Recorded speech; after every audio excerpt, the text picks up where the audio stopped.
Alhamdulillahi Rabbil Alameen, wassalatu wassalamu ala Muhammadin wa ala alihi wa ashabihi ajma'een, amma ba'd. Juzu number 23, Surah Yasin.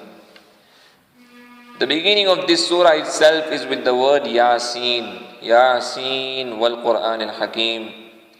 And the meaning of the word Yasin is not known by anyone besides Allah subhanahu wa ta'ala. In the beginning of this surah, Allah subhanahu wa ta'ala makes mention about three Anbiya alayhi salam who were sent to one particular nation.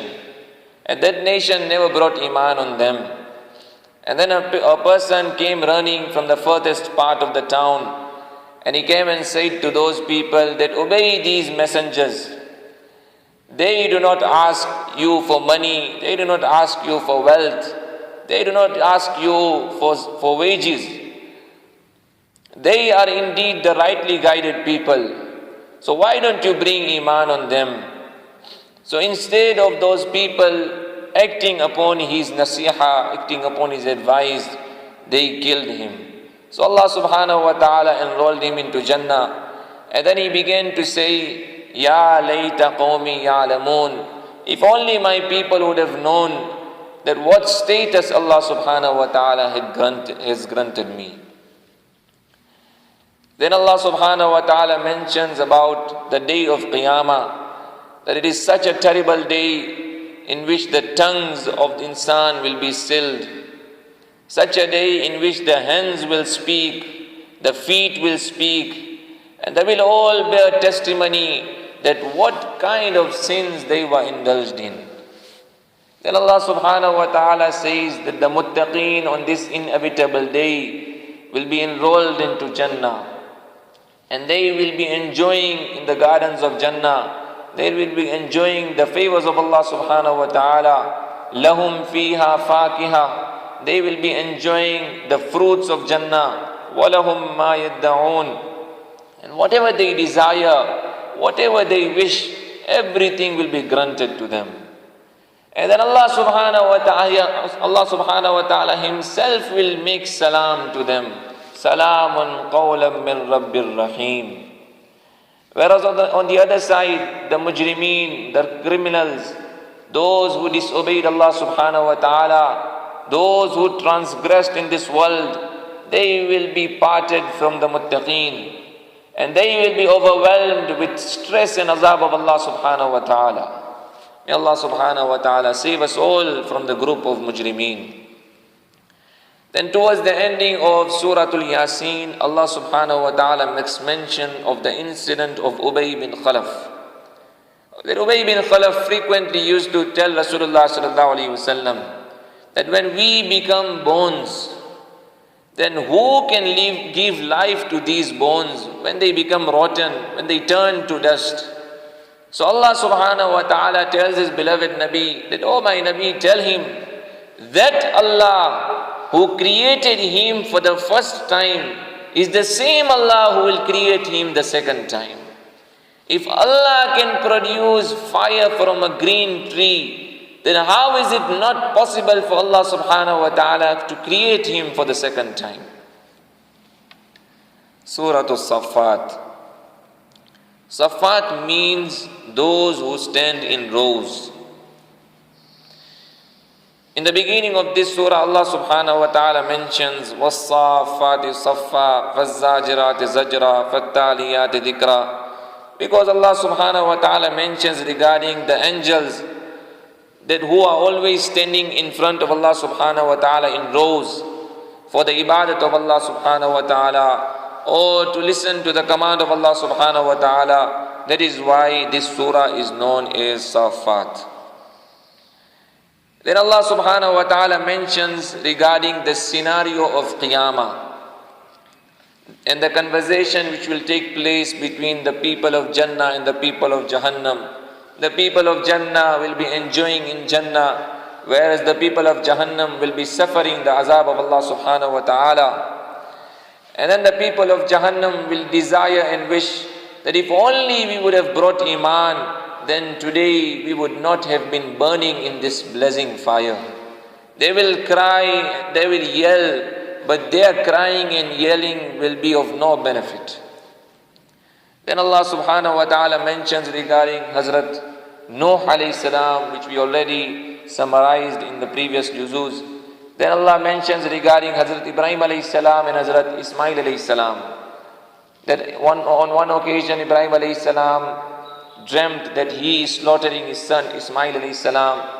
So he narrated the dream to his son, and his son got ready.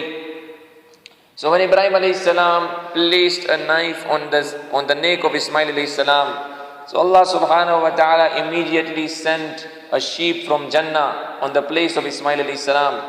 And instead of slaughtering his son, Ibrahim alayhi salam slaughtered the sheep. So this was a taste from Allah subhanahu wa ta'ala for both Ibrahim alayhi salam and Ismail alayhi salam. And both of them gained success in this test. Then Allah subhanahu wa ta'ala mentions regarding Hazrat Musa alayhi salam, Hazrat Harun alayhi salam, which we already discussed in the previous juzuz. Hazrat Ilyas alayhi salam, Allah subhanahu wa ta'ala says in the Qur'an that he was also known as Ilyasin.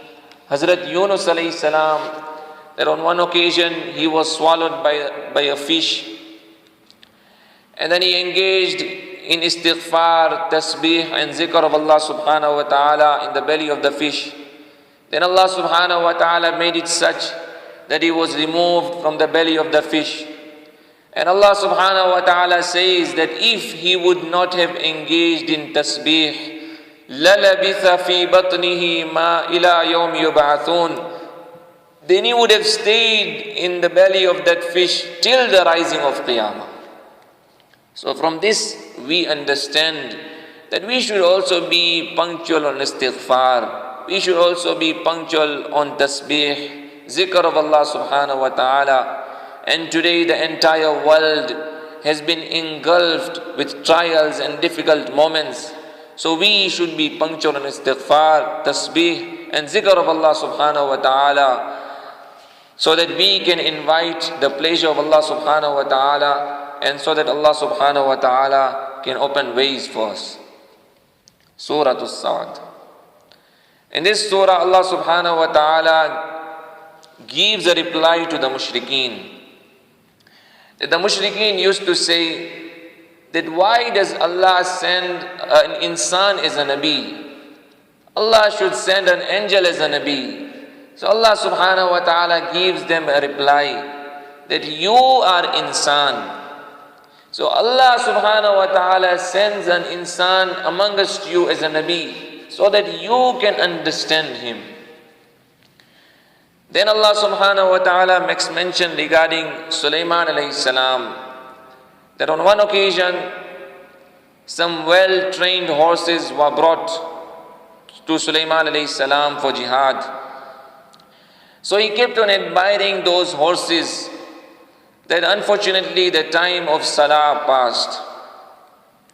So when he realized that the time of Salah has passed, he thought to himself that how can the love for the horses make my mind oblivious of Salah?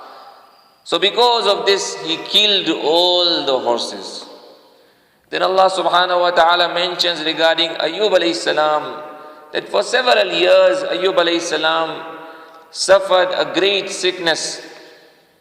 His wife was always on his side, his wife was always with him, and he practiced patience, and he always used to remember Allah subhanahu wa ta'ala. Then a time came that Allah subhanahu wa ta'ala granted him a complete recovery, and Allah subhanahu wa ta'ala bestowed him with children.